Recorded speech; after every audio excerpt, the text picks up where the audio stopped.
আজকে আলোচনা করব 28শে জানুয়ারি সকাল ৯টা ১ মিনিটের পর থেকে ২৯শে জানুয়ারি সকাল ৯টা ৮ মিনিটের মধ্যে প্রত্যেকটা রাশির কোন নক্ষত্রের বা কোন কোন নক্ষত্রের একটা অর্থপ্রাপ্তির সম্ভাবনা লক্ষ্য করা যায়। তবে এটা কিন্তু শতকরা ৬০ থেকে ৬৫ জনের ক্ষেত্রে মিলতে পারে, বাদবাকি জনের ক্ষেত্রে নাও মিলতে পারে। প্রথম যে রাশিটা নিয়ে আমি আলোচনা করব সেটা হলো মেষ রাশি নিয়ে। মেষ রাশির ক্ষেত্রে ২৮শে জানুয়ারি সকাল ৯টা ১ মিনিটের পর থেকে ২৯শে জানুয়ারি সকাল ৯টা ৮ মিনিটের মধ্যে মেষ রাশির যারা অশ্বিনী নক্ষত্র রয়েছেন তাদের ক্ষেত্রে খুব একটা অর্থপ্রাপ্তির সম্ভাবনা লক্ষ্য করা যায় না। তবে মেষ রাশির যারা ভরণী নক্ষত্র রয়েছেন তাদের ক্ষেত্রে ওই সময়টুকুর মধ্যে একটা অর্থপ্রাপ্তির সম্ভাবনা লক্ষ্য করা যায়, অথবা আর্থিক দিক থেকে কোনো শুভ যোগাযোগ চলে আসতে পারে। মেষ রাশির যারা কৃত্তিকা নক্ষত্র রয়েছেন তাদের ক্ষেত্রেও কিন্তু ওই সময়টুকুর মধ্যে খুব একটা অর্থপ্রাপ্তির সম্ভাবনা লক্ষ্য করা যায় না। তো এই ছিল মেষ রাশি নিয়ে কিছু আলোচনা। এবার আলোচনা করব বৃষ রাশি নিয়ে। বৃষ রাশির ক্ষেত্রে ২৮শে জানুয়ারি সকাল ৯টা ১ মিনিটের পর থেকে ২৯শে জানুয়ারি সকাল ৯টা ৮ মিনিটের মধ্যে বৃষ রাশির যারা কৃত্তিকা নক্ষত্র রয়েছেন তাদের ক্ষেত্রে খুব একটা অর্থপ্রাপ্তির সম্ভাবনা লক্ষ্য করা যায় না, এবং যারা রোহিণী নক্ষত্র রয়েছেন তাদের ক্ষেত্রেও খুব একটা অর্থপ্রাপ্তির সম্ভাবনা লক্ষ্য করা যাচ্ছে না। তবে বৃষ রাশির যারা মৃগশিরা নক্ষত্র রয়েছেন তাদের ওই সময়টুকুর মধ্যে একটা অর্থপ্রাপ্তির সম্ভাবনা লক্ষ্য করা যায়, অথবা আর্থিক দিক থেকে কোনো শুভ যোগাযোগ চলে আসতে পারে। তো এই ছিল বৃষ রাশি নিয়ে কিছু আলোচনা। এবার আলোচনা করব মিথুন রাশি নিয়ে। মিথুন রাশির ক্ষেত্রে ২৮শে জানুয়ারি সকাল ৯টা ১ মিনিটের পর থেকে ২৯শে জানুয়ারি সকাল ৯টা ৮ মিনিটের মধ্যে মিথুন রাশির যারা মৃগশিরা নক্ষত্র রয়েছেন তাদের ক্ষেত্রে একটা অর্থপ্রাপ্তির সম্ভাবনা লক্ষ্য করা যায়, অথবা আর্থিক দিক থেকে কোনো শুভ যোগাযোগ চলে আসতে পারে। তবে মিথুন রাশির যারা আদ্রা নক্ষত্র রয়েছেন তাদের ক্ষেত্রে কিন্তু খুব একটা অর্থপ্রাপ্তির সম্ভাবনা লক্ষ্য করা যাচ্ছে না। তবে যারা পুনর্বসু নক্ষত্র রয়েছেন মিথুন রাশির তাদের ক্ষেত্রেও ওই সময়টুকুর মধ্যে একটা অর্থপ্রাপ্তির সম্ভাবনা লক্ষ্য করা যায়, অথবা আর্থিক দিক থেকে কোনো শুভ যোগাযোগ চলে আসতে পারে। তো এই ছিল মিথুন রাশি নিয়ে কিছু আলোচনা। এবার আলোচনা করব কর্কট রাশি নিয়ে। কর্কট রাশির ক্ষেত্রে ২৮শে জানুয়ারি সকাল ৯টা ১ মিনিটের পর থেকে ২৯শে জানুয়ারি সকাল ৯টা ৮ মিনিটের মধ্যে কর্কট রাশির যারা পুনর্বসু নক্ষত্র রয়েছেন তাদের ওই সময়টুকুর মধ্যে একটা অর্থপ্রাপ্তির সম্ভাবনা লক্ষ্য করা যায়, অথবা আর্থিক দিক থেকে কোনো শুভ যোগাযোগ চলে আসতে পারে। তবে যারা পুষ্যা নক্ষত্র রয়েছেন তাদের ক্ষেত্রে কিন্তু খুব একটা অর্থপ্রাপ্তির সম্ভাবনা লক্ষ্য করা যায় না। কিন্তু যারা কর্কট রাশির অশ্লেষা নক্ষত্র রয়েছেন তাদের ক্ষেত্রে কিন্তু ওই সময়টুকুর মধ্যে একটা অর্থপ্রাপ্তির সম্ভাবনা লক্ষ্য করা যায়, অথবা আর্থিক দিক থেকে কোনো শুভ যোগাযোগ চলে আসতে পারে। তো এই ছিল কর্কট রাশি নিয়ে কিছু আলোচনা। এবার আলোচনা করব সিংহ রাশি নিয়ে। সিংহ রাশির ক্ষেত্রে ২৮শে জানুয়ারি সকাল ৯টা ৮ মিনিটের পর থেকে ২৯শে জানুয়ারি সকাল ৯টা ৮ মিনিটের মধ্যে সিংহ রাশির যারা মঘা নক্ষত্র রয়েছেন তাদের ক্ষেত্রে খুব একটা অর্থপ্রাপ্তির সম্ভাবনা লক্ষ্য করা যায় না। তবে সিংহ রাশির যারা পূর্ব ফাল্গুনী নক্ষত্র রয়েছেন তাদের ওই সময়টুকুর মধ্যে একটা অর্থপ্রাপ্তির সম্ভাবনা লক্ষ্য করা যায়, অথবা আর্থিক দিক থেকে কোনো শুভ যোগাযোগ চলে আসতে পারে। এবং যারা উত্তর ফাল্গুনী নক্ষত্র রয়েছেন সিংহ রাশির তাদের ক্ষেত্রেও একটা অর্থপ্রাপ্তির সম্ভাবনা লক্ষ্য করা যায়, অথবা আর্থিক দিক থেকে কোনো শুভ যোগাযোগ চলে আসতে পারে। তবে উত্তর ফাল্গুনী নক্ষত্রের ক্ষেত্রে বলবো একটু বাধা বিঘ্নতার মধ্য থেকে অর্থপ্রাপ্তির যোগ লক্ষ্য করা যায়। তো এই ছিল সিংহ রাশি নিয়ে কিছু আলোচনা। এবার আলোচনা করব কন্যা রাশি নিয়ে। কন্যা রাশির ক্ষেত্রে ২৮শে জানুয়ারি সকাল ৯টা ১ মিনিটের পর থেকে ২৯শে জানুয়ারি সকাল 9টা 8 মিনিটের মধ্যে কন্যা রাশির যারা উত্তর ফাল্গুনী নক্ষত্র রয়েছেন তাদের ক্ষেত্রে একটা অর্থপ্রাপ্তির সম্ভাবনা লক্ষ্য করা যায়, অথবা আর্থিক দিক থেকে কোনো শুভ যোগাযোগ চলে আসতে পারে। তবে উত্তর ফাল্গুনী নক্ষত্রের ক্ষেত্রে একটু বাধা বিঘ্নতার মধ্য থেকে কিছুটা অর্থপ্রাপ্তির সম্ভাবনা লক্ষ্য করা যায়।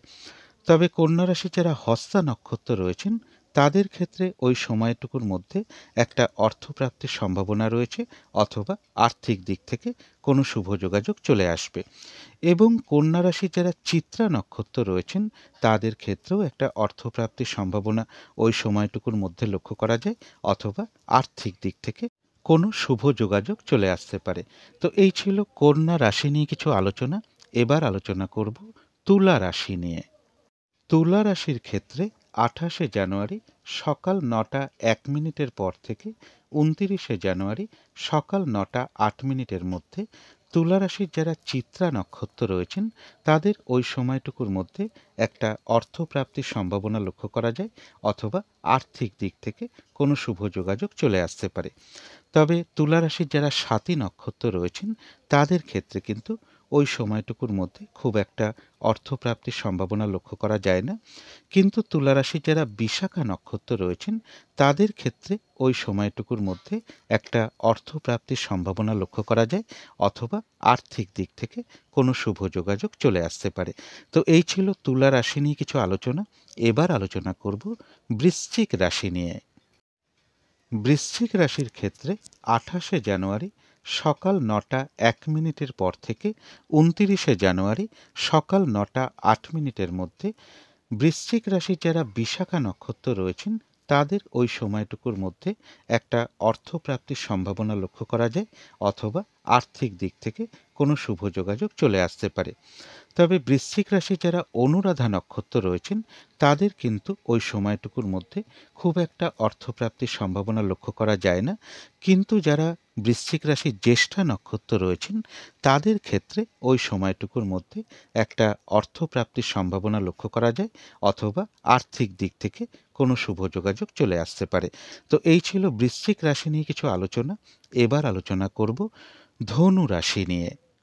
ধনু রাশির ক্ষেত্রে 28শে জানুয়ারি সকাল 9টা 1 মিনিটের পর থেকে 29শে জানুয়ারি সকাল 9টা 8 মিনিটের মধ্যে ধনু রাশির যারা মূলা নক্ষত্র রয়েছেন তাদের ওই সময়টুকুর মধ্যে খুব একটা অর্থপ্রাপ্তির সম্ভাবনা লক্ষ্য করা যায় না। তবে ধনুরাশির যারা পূর্বাষাঢ়া নক্ষত্র রয়েছেন তাদের ওই সময়টুকুর মধ্যে একটা অর্থপ্রাপ্তির সম্ভাবনা লক্ষ্য করা যায়, অথবা আর্থিক দিক থেকে কোনো শুভ যোগাযোগ চলে আসতে পারে। কিন্তু যারা ধনুরাশির উত্তরাষাঢ়া নক্ষত্র রয়েছেন তাদের ক্ষেত্রেও ওই সময়টুকুর মধ্যে খুব একটা অর্থপ্রাপ্তির সম্ভাবনা লক্ষ্য করা যায় না। তো এই ছিল ধনু রাশি নিয়ে কিছু আলোচনা। এবার আলোচনা করব মকর রাশি নিয়ে। মকর রাশির ক্ষেত্রে 28শে জানুয়ারি সকাল 9টা 1 মিনিটের পর থেকে 29শে জানুয়ারি সকাল 9টা 8 মিনিটের মধ্যে মকর রাশির যারা উত্তরাষাঢ়া নক্ষত্র রয়েছেন তাদের ক্ষেত্রে ওই সময়টুকুর মধ্যে খুব একটা অর্থপ্রাপ্তির সম্ভাবনা লক্ষ্য করা যায় না। তবে মকর রাশির যারা শ্রবণা নক্ষত্র রয়েছেন তাদের ওই সময়টুকুর মধ্যে একটা অর্থপ্রাপ্তির সম্ভাবনা লক্ষ্য করা যায়, অথবা আর্থিক দিক থেকে কোনো শুভ যোগাযোগ চলে আসতে পারে। এবং মকর রাশির যারা ধনিষ্ঠা নক্ষত্র রয়েছেন তাদের ক্ষেত্রেও একটা অর্থপ্রাপ্তির সম্ভাবনা ওই সময়টুকুর মধ্যে লক্ষ্য করা যায়, অথবা আর্থিক দিক থেকে কোনো শুভ যোগাযোগ চলে আসতে পারে। তো এই ছিল মকর রাশি নিয়ে কিছু আলোচনা। এবার আলোচনা করব কুম্ভ রাশি নিয়ে। কুম্ভ রাশির ক্ষেত্রে 28শে জানুয়ারি সকাল 9টা 1 মিনিটের পর থেকে 29শে জানুয়ারি সকাল 9টা 8 মিনিটের মধ্যে কুম্ভ রাশির যারা ধনিষ্ঠা নক্ষত্র রয়েছেন তাদের ওই সময়টুকুর মধ্যে কিছু অর্থপ্রাপ্তির সম্ভাবনা লক্ষ্য করা যায়, অথবা আর্থিক দিক থেকে কোনো শুভ যোগাযোগ চলে আসতে পারে।